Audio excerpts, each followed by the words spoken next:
Good evening and welcome to Aware on the Air, an unrehearsed panel discussion of the U.S. government's wars and the racism they inspire. We're recording this at noon on Tuesday, July 12th, in the studios of Urbana Public Television, Urbana, Illinois. Our program is presented by members and friends of AWARE, a local peace group. The name AWARE stands for Anti-War, Anti-Racism Effort. I'm Carl Estabrook. AWARE was established almost 15 years ago after the counterattacks on New York and Washington of September 11, 2001 that killed 3,000 Americans. The founders of AWARE were citizens of Champaign-Urbana who realized that instead of going after the people who committed the 9/11 crimes, the U.S. government would use those crimes as an excuse for its already long-standing attempt to control the Middle East and its energy resources with military force. That is, by killing more people. The U.S. doesn't need oil from the Middle East, but Mideast gas and oil are needed by America's economic competitors in Europe and Asia. And so control over them gives the U.S. a major advantage over China, Germany, and other countries. That control benefits only the American economic elite, the 1%, and not Americans in general, who've seen wealth concentrate in fewer and fewer hands at an accelerating rate throughout the Clinton, Bush, and Obama administrations. In order to maintain the worldwide economic dominance the U.S. enjoyed as the only largely undamaged country to emerge from World War II, the U.S. government has been responsible since then for the deaths of between 20 and 30 million people in some 37 nations. Martin Luther King was right to say the greatest purveyor of violence in the world today is my own government. If U.S. presidents were judged by the principles that led us to execute Nazi leaders at the Nuremberg trials, all modern U.S. presidents would have been hanged. The conduct of President Obama and of probable future President Clinton is consistent with this horrible record. Obama has attacked 8 countries, 2 more than George Bush. His drone assassinations, the New York Times says he chooses the targets himself from lists prepared by the CIA, have killed thousands of civilians, not just the hundreds he admits to, including U.S. citizens and hundreds of children. In addition to conducting wars throughout the Mideast, the Obama administration is acting with belligerence towards China and promoting an ongoing proxy war against Russia and Ukraine, which has already killed more people than Israel killed, with U.S. permission, in Gaza in 2014. Furthermore, Obama commands through the National Security Council a 70,000-member private army, the Special Operations Command, active in 3/4 of the countries of the world, particularly Africa. Their operations include kidnapping, we call it rendition, murder, and torture. This week it was announced that President Obama would send more troops to Iraq, and last week it was announced that more would be sent to Afghanistan before the end of Obama's term. The drone campaign and special operations are officially secret, and Obama's real political talent has been to distract Americans from his administration's war-making. In a book on the 2012 campaign, he's quoted as follows: "Turns out I'm really good at killing people," Obama said quietly. "Didn't know that was going to be a strong suit of mine." However ironically he meant it, the quote has not been denied by the White House, and it turns out to be true. Glenn Ford writes correctly, "Decent people do not vote for political parties that produce such fiends. Any talk of lesser evils is both stupid and obscene." A letter in the News-Gazette last week about our program, Aware on the Air, a local resident wrote, "The word warmonger was used over and over." He seemed to think that was wrong, but only because criticism of wars was somehow unfair to veterans, especially American veterans of World War II. It certainly is worthwhile to give an accurate account of that war in the face of powerful mythology about it that infects American politics. For example, in her enthusiastic warmongering against Russia, Hillary Clinton, of course, says that Russian President Putin is, quote, "the new Hitler," close quote. A monger is a merchant or dealer, especially a disreputable one, And that's precisely what U.S. presidents and presidential candidates have been in regard to war. From the War of Independence down to the invasion of Iraq, before which the greatest anti-war demonstrations in history ever took place, the U.S. populace has always been averse to war and has had to be tricked or cajoled into it by presidents. So our program is based on the conviction that the U.S. government is once again lying about why it is killing people around the world. And it's lying primarily to the only enemy it really fears, the U.S. public. The U.S. government claims that our military, by far the most expensive in the world, is causing death and destruction around the world in pursuit of peace and freedom. But that isn't true. It's protecting the 1%'s economic hegemony. Whatever you may think of Donald Trump as a presidential candidate, he's presented a criticism of the Obama-Clinton war policies, as have Bernie Sanders, up until today when he endorsed Mrs. Clinton, and more consistently, the Green Party's Jill Stein. Trump proposes instead of warmongering, diplomacy, he speaks of deals, towards forming partnerships, including with Russia, rethinking the mission of NATO. Europe's taking political and financial responsibility for its own crises, as in Ukraine, and an end to U.S. interventions around the world. Trump seems to be calling on an older Republican foreign policy tradition, an anti-war tradition excoriated as isolationism by pro-war U.S. politicians since the 1930s. Trump makes the elementary observation that the United States must share and balance power with other great powers, from Europe to Russia and China, instead of attempting to control the world economy with vicious, murderous allies like Saudi Arabia and Israel, as all recent presidents, including Obama, have done. Bernie Sanders and Donald Trump's anti-war statements were part of their popularity. Remember that the anti-war movement in the U.S. was crucial to Obama's election both times, in 2008 and 2012, against McCain and against Romney. And Obama betrayed it both times by expanding the wars. So the orthodox bipartisan establishment, Republican and Democrat alike, have reacted with horror to Donald Trump's anti-war proposals for fear that they will be popular. More than 40 years ago, the U.S. government withdrew from an illegal war in Vietnam because Americans demanded it. By 1969, polls showed that 70% of the U.S. population regarded the war in Vietnam as not a mistake, but as, quote, fundamentally wrong and immoral. As in Southeast Asia then, so now in Southwest Asia, the U.S. must end its criminal wars. We demand that President Obama and his successor, probably Clinton, 1, end the drone assassinations, 2, bring all U.S. troops and weapons home, 3, close the 1,000 foreign U.S. bases around the world. Neither Russia nor China has more than 12. 4, end the provocation of Russia in East Europe and China in the South China Sea. 5, end support for Israel's apartheid policy and stop sending them money and weapons. And 6, support negotiations among the U.S., Russia, and their clients to end the Syrian and Iraqi civil wars. There's a lot of news about U.S. government war-making this week, but you won't hear much about it in the American media. We'll mention some of it tonight, beginning with Ron Szoke. Yes, my theme tonight is going to be the encirclement of Russia and China that's going on. It will, of course, be denied by all official sources, but you just look at what's going on, if you can get it from some sources other than the so-called mainstream American media, the corporate media, as it's sometimes called. And I think it becomes fairly obvious what's going on. In Iraq, this is from CNN yesterday, July 11th. Secretary of Defense Ash Carter, who arrived in Baghdad on Monday, that's yesterday, announced the U.S. is sending 560 additional troops to Iraq as part of the stepped-up fight against the cancer of ISIS.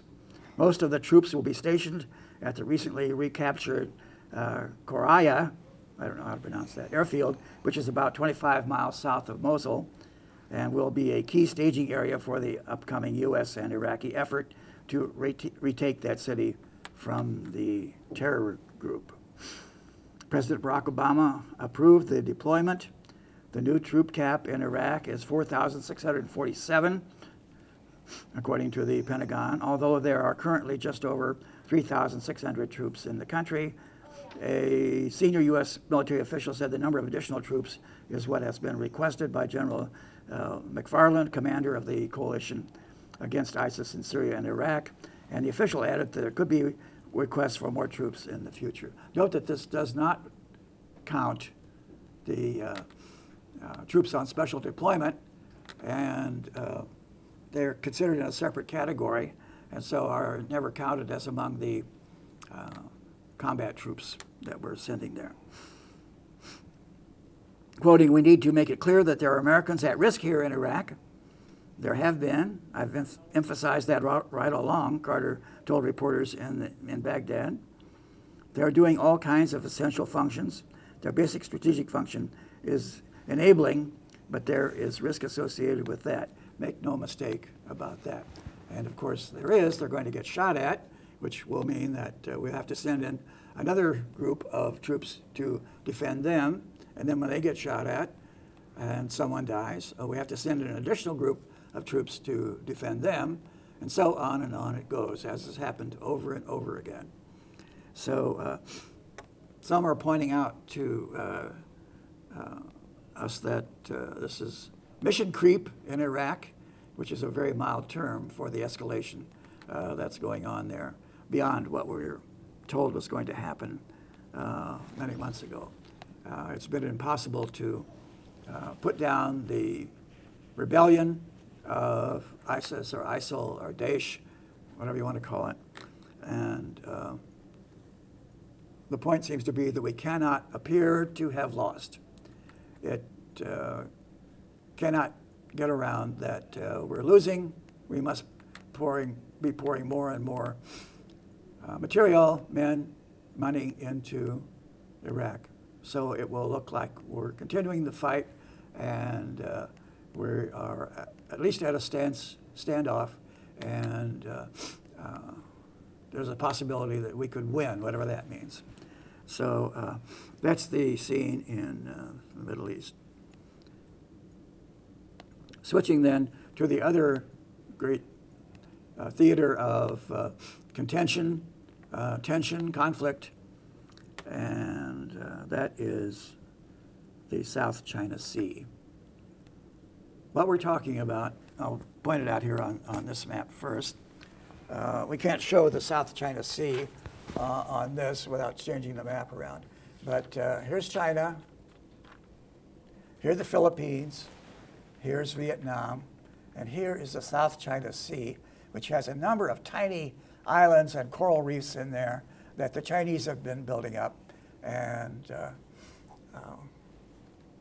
apparently looking as if they're going to be basing bombers and warships in those islands.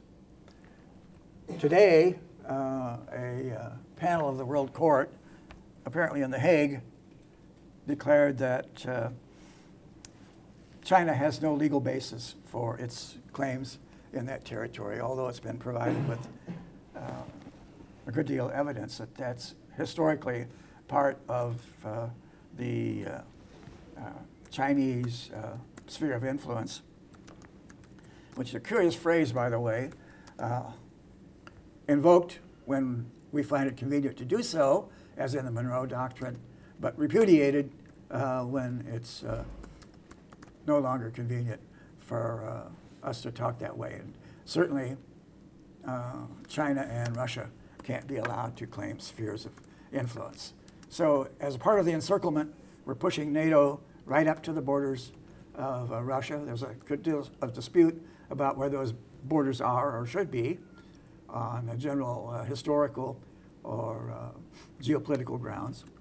And it's becoming more and more fraught, as they say, with threats of conflict. So here's another symptom. A piece in Time magazine, curiously enough, by one Hannah Beach in Shanghai. China will never respect the U.S. over the South China Sea. Here's why. A great power refuses to play by international rules, declining to ratify a major UN convention to which more than 160 other countries are party. After years of complaints, the nation convinces the UN to tweak the treaty to many of its specifications. Yet even after those amendments, the great power's legislature prioritizes protectionist sentiment and protectionist sentiment over respect for the global rule of law. This renegade country, though, is not China, as you may have suspected, which has come under fire for saying that it will flout the upcoming UN court decision on its territorial claims in the South China Sea. Instead, it is a long-time outlier. The long-time outlier is the U.S., one of the most vocal countries urging China to hew to the international order, which is a curious bit of hypocrisy, laughable, I would say, in its sheer chutzpah. Why is that? Because after the United Nations Convention on the Law of the Sea was unveiled in 1982, U.S. President Ronald Reagan refused to sign what was touted as the Constitution of the Sea, claiming the convention undermined U.S. sovereignty. In 1994, after UNCLOS was revised to take into consideration American worries about losing control of valuable underwater oil and natural gas deposits, U.S. President Bill Clinton signed an updated UNCLOS agreement, although not the entire treaty. Even though multiple presidential administrators, both Democrat and Republican, have since supported the convention, Republicans in the U.S. Senate have routinely scuttled efforts to ratify UNCLOS. Meanwhile, even landlocked countries like Mongolia, Burkina Faso, and Bolivia have signed on to the treaty. Washington's outsider position undercuts its message as it urges China to reject global maritime norms. After all, China to respect global maritime norms. After all, China ratified UNCLOS in 1996, even if Beijing says it rejects any judgment by the Permanent Court of Arbitration. So we're in the curious position of urging China to adhere to a United Nations Convention law of the sea that the U.S. itself has rejected. So that's curious. There's a long history of this in the Cold War, of course, urging, for example, the Soviet Union, China, and Cuba to respect norms of freedom, democracy, and human rights, while if someone attempts to apply them to us, we begin to dismiss them as unrealistic. So it's curious that they're supposed to be idealists while we are ever the realists. I'll return to this after one more point. The Washington Times, the former Mooney paper, on July 8th, Russia and China react angrily as U.S. to put anti-missile THAAD system in South Korea. China and Russia both issued angry responses to the news Friday that the Obama administration has reached an agreement with South Korea to install a highly advanced missile defense system based in its East Asian ally. Washington and Seoul announced Friday morning a long-delayed agreement to deploy the, quote, Terminal High Altitude Area Defense, THAAD, system in response to the growing nuclear threat from North Korea. One battery of the THAAD deployment to be under U.S. military operational control could be in place by the end of the year at a still-to-be-announced location. So general theme here, and it's very familiar now. When we do it, it's out of concern for defending our allies and manipulating them psychologically so they can be more confident that we will always come to their defense. While when they do it, it's a horrible provocation, indicative of their deliberance, the belligerence and deliberations that will lead to war. So I'm afraid the whole thing is very explosive. It's becoming more so.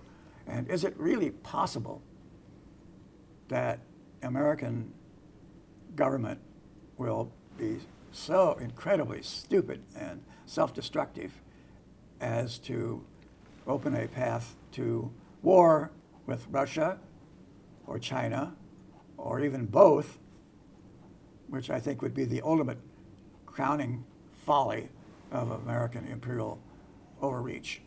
And I'm very concerned that that is about to happen. That's all. Thank you, Ron. You're watching Aware on the Air. We're talking about warmongers, the preparations for war in the U.S. and elsewhere, and what this means and how we're to understand them.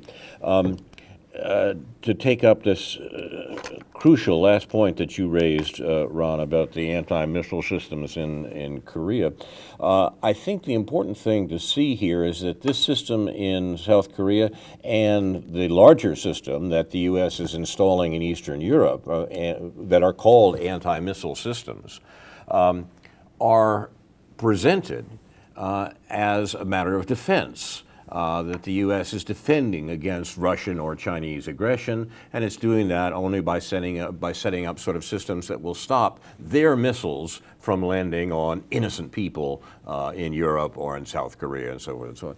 The problem is that this is a flat lie, and it is a lie that the U.S. government has been involved in for a long time, not just this administration, although this administration has embraced it. What these systems are first strike systems. That is, they are systems that are set up in order to make it possible for the U.S. to strike first at China and Russia without such a fear of retaliation. Remember, the whole point of the sort of nuclear standoff that has existed ever since the Second World War, or shortly after the Second World War, the point of the nuclear standoff was that no country, no nuclear weaponized country would be so crazy, as how did you put it, Ron, a moment ago, stupid and self-destructive, to start a nuclear war because the damage to their own country would be so great. Well, precisely what the first strike or the missile defense system does is to eliminate that possibility. It wants to set up a situation, it is designed to set up a situation in which the U.S. can strike with its missiles without having to worry about the retaliation by having a system that can stop those retaliatory missiles from arriving amongst friends and allies. The U.S. has lied about its nuclear system from the very beginning. The 1960 election was fought over the missile gap. The Democrats charged that the Republicans' administration in office had allowed a missile gap to grow, and the Russians now had a lead in missiles that could attack the United States. People knew that was absolutely true, that was absolutely false, but that the development of a nuclear weapon by the Russians made it plausible. And so John Kennedy was elected on the claim that he would close the missile gap, he would produce defense for the United States against the threat of Soviet missiles. Even the Kennedy administration or the Kennedy campaign knew it was a flat-out lie. There was no missile gap. Russia was not in a position to do the things they said it was. But it did have the desired effect, i.e. it produced enough votes, just enough, with the help of Mayor Daley in Chicago probably, to elect John Kennedy president in 1960.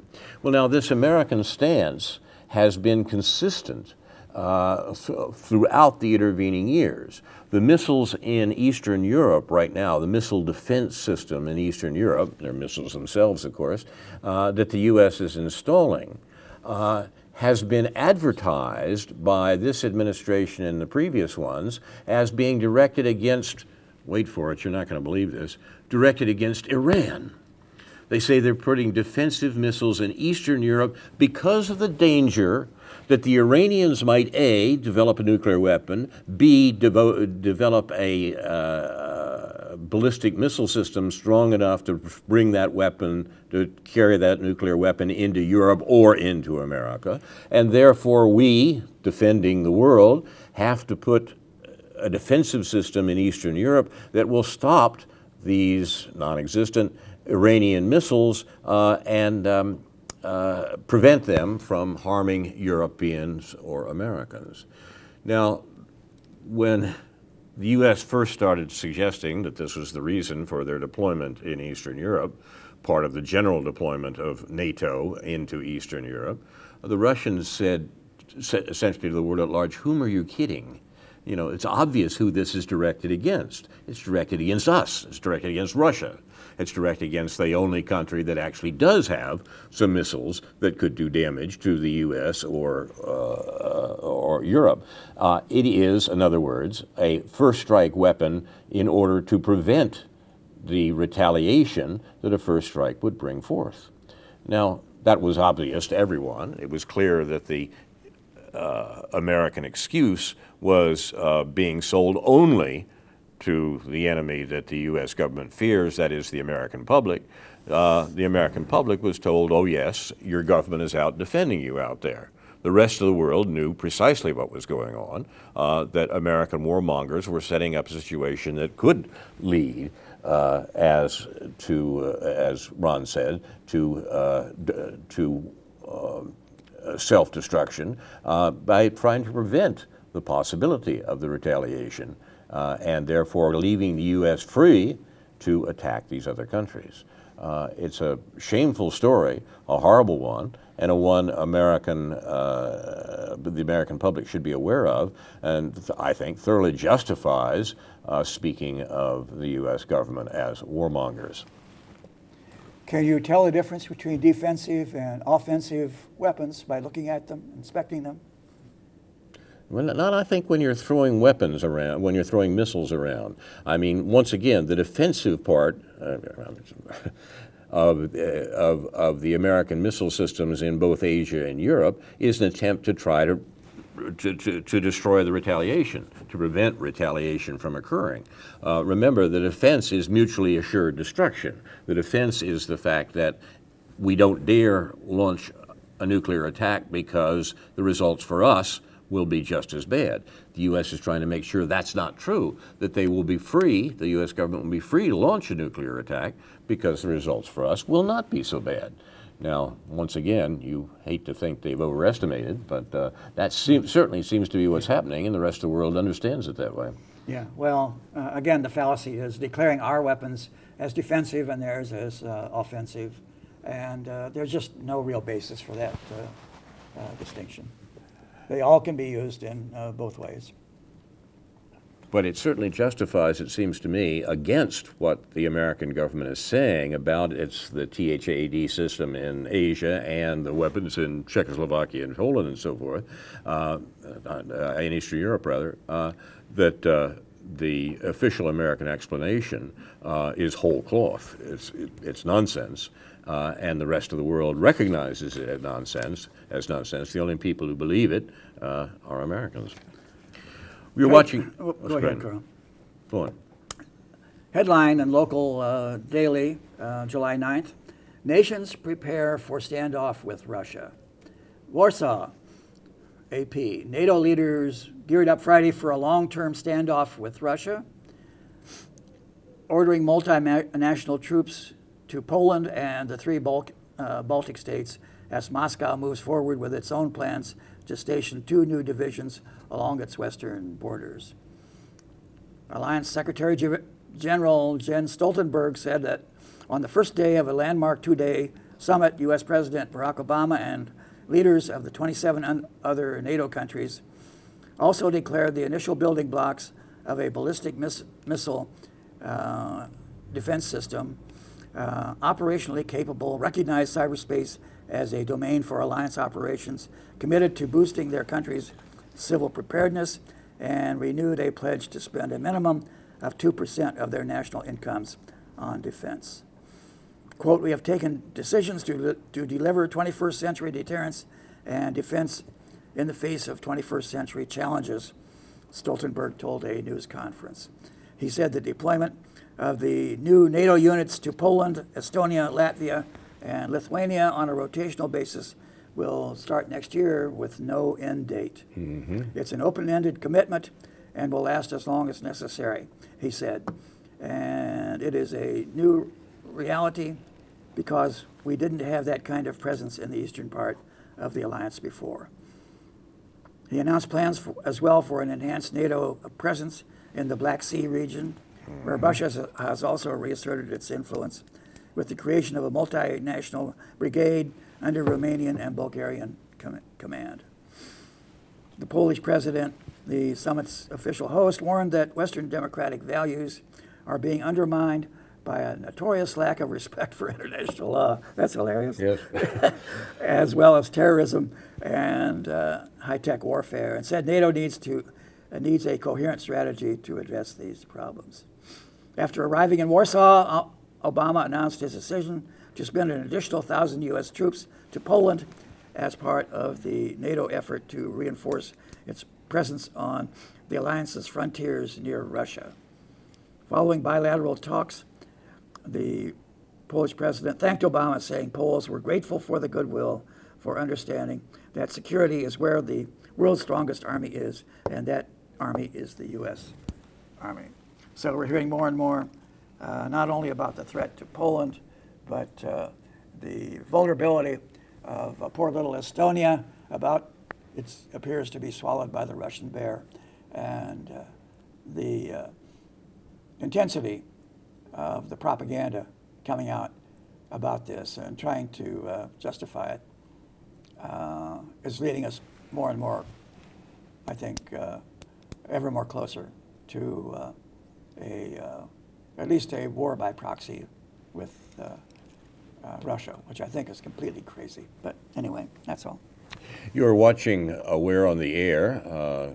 Carl Estabrook and Ron Szoke talking this morning about this, or today, about the peculiar provocations of Russia and China that have characterized the Obama administration up to its very end, characterizes it to today. It is a surprising fact that for all the PR savvy of the Obama administration, President Obama is the first president to be at war through the entire period of 2 presidential terms. No other president, including Franklin Roosevelt and George Bush, have managed quite that. But Obama has. And with it has come this incredible provocations of Russia and China that we've been talking about today. Here's another example. In his book, 2017, War with Russia, that's the title of the book, 2017, War with Russia, published a few months ago, former Deputy Commander of NATO, Sir Alexander Richard Sheriff, his name is Sheriff, believe it or not, predicts that to prevent NATO expansion, Russia will annex eastern Ukraine and invade the Baltic state of Latvia in May 2017. This is a prediction from the, it's a production too, I think, probably, a prediction from the former Deputy Commander of NATO. NATO, remember, is the sort of military alliance of Europe that the U.S. presides over. It was set up after the Second World War for fear that the Russians were going to seize Paris. Not too much chance of that, but it did give the U.S. a chance to organize the European military, and that organization has never gone away, as Ron mentioned earlier this evening. Most dismiss the book by this NATO commander, as sensationalist fantasy. But it draws attention to the fact that NATO is, in fact, aggressively expanding and holding large-scale war games in Romania, Lithuania, and Poland, and Russia is truly concerned, with reason. Why Latvia? Sheriff is not alone in trying to depict Latvia and the other Baltic states, Estonia and Lithuania, as imminently threatened by Russia. The stoking of Baltic fears of such are a principal justification for NATO expansion. And of course, there's a historical basis for this propaganda fantasy. I remember being in Riga a number of years ago and being quite taken with the old town charm of the middle of Riga. And in the middle of it is this huge black box on stilts, which is a museum of the occupations. And they refer to occupation by Germany and by Russia, all together in one collection of what had happened to Riga and Latvia in the 20th century. So there's a basis for this sort of concern. The argument in the NATO commander's book begins with the assertion that Vladimir Putin, conflated with Russia itself as though he were an absolute leader, a second Stalin. This is the way, indeed, he's talked about in American propaganda. He wants to revive the Soviet Union, says this book, as does American propaganda. His occasional comment that the collapse of the USSR was a catastrophe is repeatedly cited, totally out of context, as proof of his expansionist impulse. It continues with the observation that there's been tension between Russia and the Baltic states since their independence in 1991. And while Russia has never threatened the Baltic states with invasion or reincorporation, the fearmongers like to conjure up Sir Richard's World War III scenario. It's not difficult to understand why NATO, in its largest war games since the end of the Cold War, would choose Poland, which borders both Russia and Lithuania, as their setting. Dubbed Anaconda 2016, that's the American military's name for these massive war games, moving of troops and material around in Eastern Europe. Anaconda 2016, you know what an anaconda is, a snake that squeezes to death its prey. Dubbed Anaconda 2016, the 10-day exercise involves 31,000 troops from 24 countries, including non-NATO members Kosovo, Macedonia, and Finland. Germany, whose Foreign Minister Frank-Walter Steinmeier has actually criticized the exercise as, quote, saber-rattling and warmongering, close quote, has sent 400 military engineers, but no combat troops. The Germans are not enthusiastic about this whole affair.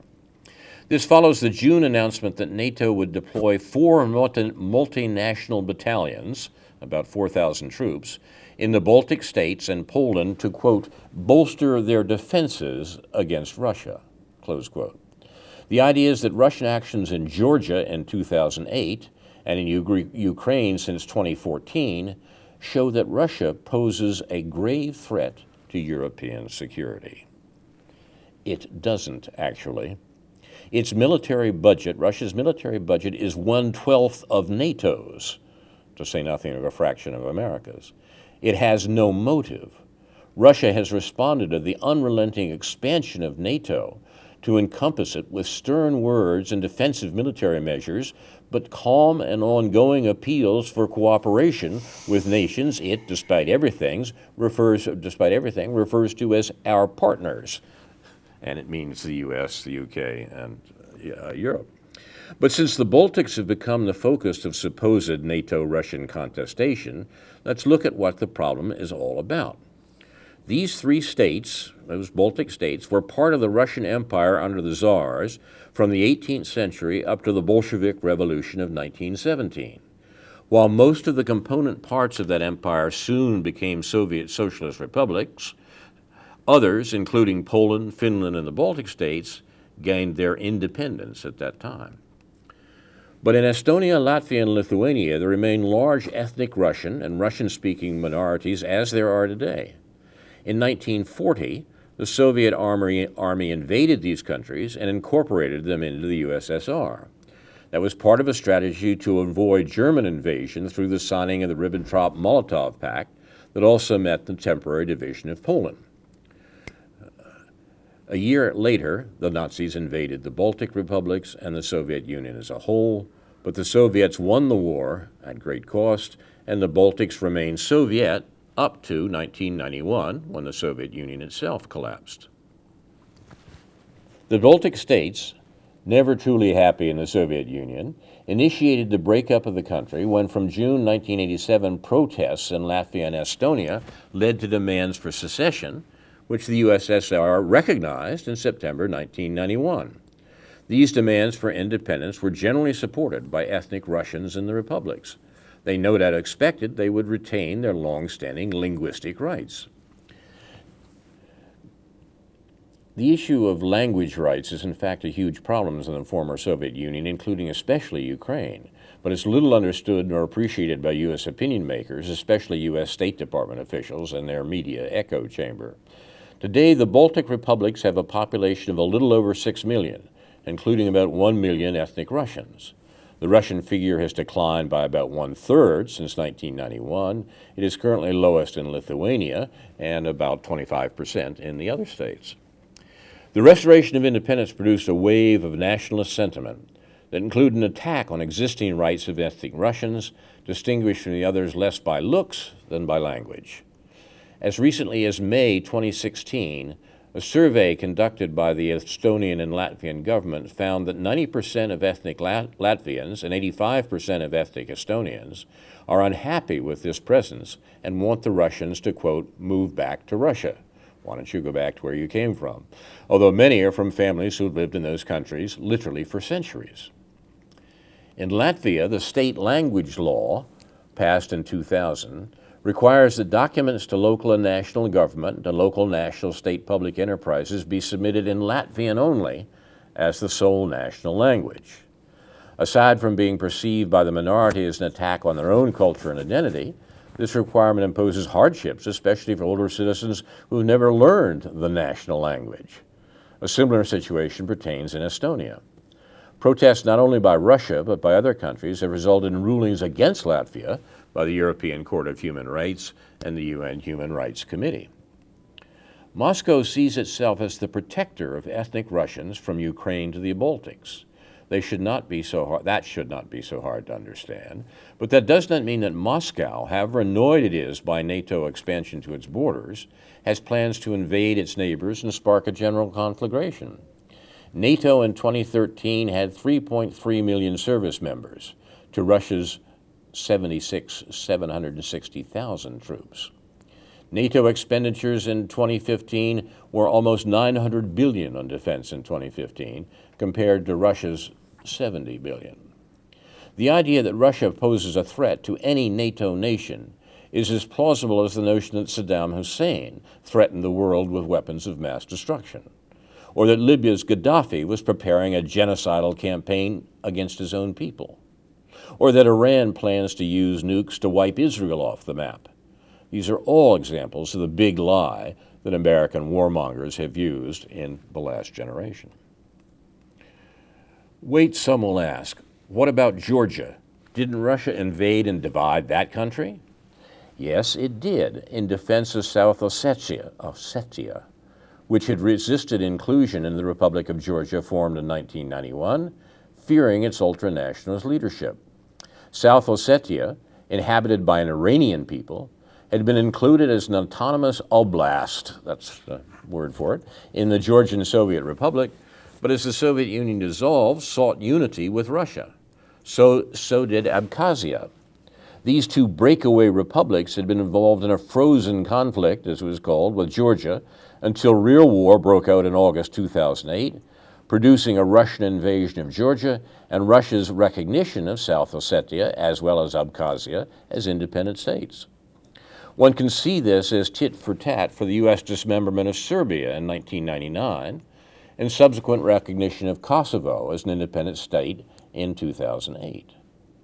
This act, in plain violation of international law, condemned by U.S. allies such as Greece, Romania, and Spain, was explained by U.S. Secretary of State Condoleezza Rice as a sui generis case, a unique case, one of its kind. Well then, that 1990 NATO war in Serbia has led to more sui generis cases, hasn't it? In other words, other things just like it, but done on the other side. And what about Ukraine? The limited moves Russia has taken there have been in direct response to the U.S.-led effort to incorporate Ukraine into NATO, most notably in backing the pro-NATO and neo-fascist forces who pulled off the coup of February 2014. Any support Russia has offered to ethnic Russians in the Donbass, the eastern part of Ukraine, opposed to the ultra-nationalist and largely dysfunctional new regime in Kiev, hardly constitutes an invasion. It's all about NATO. Unfortunately, the U.S. populace doesn't even know what NATO is or how it's expanding. It's rarely mentioned in the mainstream U.S. press. Its existence is never problematized or discussed in U.S. political debates, except when Donald Trump says the U.S. NATO allies are getting a free ride. The fact that its dissolution is not subject to questioning is all very depressing. Now, this situation seems to me to be the sort of thing that our press should be telling us about, instead of constantly drumming this Russian aggression and, in a parallel way, Chinese aggression into our ears. This is what's actually going on. This is what needs to be said. This is the news people really need to understand, the moves being taken by the United States, by the government we're supposedly responsible for, and the responses from around the world. These are the ones that are making nuclear war possible, the things that make us quite reasonable in speaking of American leaders in office or wanting to gain office as warmongers and criticizing them for it. It is, as Ron says, a stupid and dangerous situation, but there is a cunning in it that the American leaders realize is so reprehensible that they have to lie about it to the American people. That's what we're dealing with. You're watching Aware on the Air, where we try to bring some accurate accounts of the sort of warmongering that the U.S. is doing to your attention. Let me echo and underline some of the points made a minute or two ago. This is from an article by Michael Clare in The Nation. The United States and NATO are preparing for a major war with Russia, he says. Massive military exercises and a troop buildup on NATO's eastern flank reflect a dangerous new strategy. For the first time in a quarter century, the prospect of war, real war between the major powers, will be on the agenda of Western leaders when they meet at the NATO summit in Warsaw, Poland, on July 8th and 9th. Dominating the agenda in Warsaw, aside, of course, from the Brexit vote in the UK, will be the discussion of plans to reinforce NATO's eastern flank, the arc of former Soviet partners stretching from the Baltic states to the Black Sea that are now allied with the West but fear military assault by Moscow. Until recently, the prospect of such an attack was given little credence in strategic circles, but now many in NATO believe a major war is possible and that robust defensive measures are required. In what is likely to be its most significant move, the Warsaw Summit is expected to give formal approval to a plan to deploy 4 multinational battalions along the eastern flank, one each in Poland, Lithuania, Latvia, and Estonia. Although not deemed sufficient to stop a determined Russian assault, the 4 battalions would act as a tripwire, thrusting soldiers from numerous NATO countries into the line of fire and so ensuring a full-scale alliance-wide response. This, it is claimed, would deter Russia from undertaking such a move in the first place or ensure its defeat should it be foolhardy enough to start a war. Notice that the assumption here is it would be the Russians starting the war. The United States, of course, is deeply involved in these initiatives. Not only will it supply many of the troops for the 4 multinational battalions, but it is also taking many steps of its own to bolster NATO's eastern flank. Spending on the Pentagon's European Reassurance Initiative, it's called, will quadruple, climbing from $789 million in 2016 to $3.4 billion in 2017. Much of the additional funding will go to the deployment on a rotating basis of an additional armed brigade combat team in Northern Europe. As further indication of U.S. and NATO determination to prepare for a possible war with Russia, The alliance recently conducted the largest war games in Eastern Europe since the end of the Cold War. Known as Anaconda 2016, the exercise involves some 31,000 troops, about half of them Americans, and thousands of combat vehicles from 24 nations in simulated battle maneuvers across the breadth of Poland. A parallel naval exercise, Baltop 16, simulated high-end maritime warfighting in the Baltic Sea, including in waters near Kaliningrad, a heavily defended Russian enclave wedged between Poland and Lithuania, and so on and on. So, again, I find this very ominous. How we're trying to talk ourselves into this position, and will the momentum carry us into a war with Russia or China or both, conceivably? Again, it boggles the mind and imagination to even think about that. It really does, and it's hard to find any hopeful signs in the midst of this, given this madness, given the warmongering by the U.S. on all sides. But if I were forced to look for that glimmer of hope, one place I think I'd find it, strangely enough, Ron, is in the presidential election. Now that seems particularly odd to say today, the day in which the Sanders campaign finally completely collapsed and fell into the lap of Hillary Clinton. A comment from Tariq Ali on this, I think, is about right. Bernie's endorsement of Clinton is disgusting, but not surprising. He had said he would do so right from the beginning. What will his supporters do? Thanks to Trump, a majority will follow him down this road, follow Bernie, in other words, down the road. Thanks to Trump in the sense that Trump's opposition is seen as comedic. But the 30% who won't follow Bernie, 30% at least of Bernie's followers who won't follow him into the Clinton camp, could become important in U.S. politics. A start would be to vote for the Green Party candidate, whose politics are to the left of Sanders, and who has been very good on Israel-Palestine, and that's certainly true.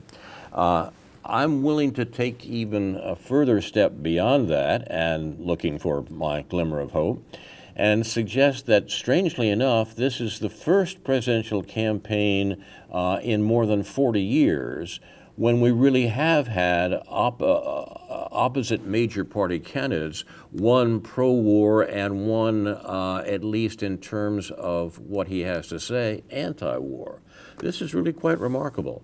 You have to go back to the McGovern campaign, the McGovern-Nixon campaign in 1972, to find a similar distinction between presidential candidates. All presidential candidates of both leading parties since then have paid allegiance to the neoliberal and neoconservative principles that include the notion that, of course, the U.S. has to defend freedom around the world with its 1,000 military bases and its penchant for war. But in this election, we've at least had Trump saying heretical things about this American warmongering, so much so that the neocon faction has deserted the Republican Party and fled to Mrs. Clinton, who is a reliable warmonger, and even the Clinton campaign has noticed the danger that an anti-war Trump campaign will actually pose to her election. This week, the Clinton campaign attacked Trump for loving dictators. That was the way they characterized his criticism of Clinton's vote for the war in Iraq and Clinton's support for the Russian aggression line that the Obama administration is putting forward. No, says the Clinton camp, Trump loves Saddam Hussein. Trump loves Vladimir Putin. Trump loves dictators. That just shows what an authoritarian he is. That's the favorite New York Times description of the Trump campaign. That just shows what an authoritarian he is and how terrible he is and why we need an experienced foreign policy professional like Mrs. Clinton running the American warmongering campaigns. Now, this, in some sense, Trump loves dictators is a counsel of despair from the Clinton campaign. They realize that there is danger in anti-war positions from the Republican candidate, and they're doing whatever they can to cut that off at the knees as soon as they can. So, yeah, maybe there's a chance here. Final point, some sentences from a fundraising letter from Donald Trump talking about Hillary Rodham Clinton and the Democrats and their single-minded goal to lock in the Obama agenda permanently and to expand it even further. They won't stand up for America's interests overseas until they've apologized for America's power and greatness. And then again, we're going to make America great again by making our military so big, so strong, and so powerful, nobody will mess with us. We'll get rid of ISIS fast, and we will have great relations with many, many foreign countries as long as they understand it is a two-way street. So I find that ambiguous, highly ambiguous at best. But do you think there's a possibility there actually would be a foreign policy debate in this election campaign? Well, yeah. Was there a foreign policy debate in the rise of other dictators and fascists in the past? I don't know. You can always praise anything. I mean, if you take that line. But anyway. there really hasn't been. I mean, you know, Obama's elected twice by mobilizing the anti-war movement and immediately does the opposite because the elections were not, in fact, about the policies that the various candidates would follow in office, and therefore it was possible for someone as smooth as Obama is to fuzz over what he was doing. People who said, well, I don't want McCain because McCain is obviously a warmonger, therefore I'll vote for the nice Mr. Obama who won't go making war. And we get a president who's made war more than any other president in terms of time spent in his 2 terms. The important point, it seems to me, is that there is no real debate about the war, that the real success of the Bush and Obama administrations have been to suppress the argument about what the U.S. should do with its military force around the world, or even a clear account of what it is doing. If the Trump-Clinton campaign produces an argument, however each side misrepresents the other, then that can only be good, it seems to me. Well, they haven't done so yet. I mean, well, I been think any real debate about anything that Trump says because it's so ambiguous. And Trump himself, many are saying, is so unsteady that it's hard to tell what he'll do. He may. Some are saying that if he's elected president, he will refuse to take office. And well, that may be a step in the right direction, too. Huh? Yeah, well, who knows? So, final point, droppings from the racetrack. I always like to include a little of this. Buttons and bumper stickers reportedly being sold at Trump rallies. Trump that bitch. Life's a bitch, don't vote for one. Hillary sucks, but not like Monica. And apparently what's intended, it's an old joke, as a description of a Hillary chicken dinner, 2 fat thighs, 2 small breasts, and a left wing. Ron, I didn't think you'd be able to lower the tone today, but I always managed to do that. You've managed. You've been watching Aware on the Air, presented by members and friends of Aware, the anti-war, anti-racism effort of Champaign-Urbana, a local peace group, in the 28th week of 2016. Our show is produced and directed by Jason Liggett and Joseph Kosh, thanks to whom also this program and others like it will be available on YouTube. And see the Facebook page for Aware for articles referred to by the panel and announcement of upcoming events. Finally, Aware honors those who reveal the crimes of the U.S. government, which the rest of the world knows about but Americans don't.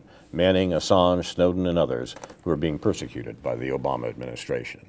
Now, this is Carl Estabrook for Ron Szoke, Karen Aram, Karen Evans-Levy, Stuart Levy, David Green, and other members and friends of Aware, saying in the words of the late Edward Murrow, good night and good luck.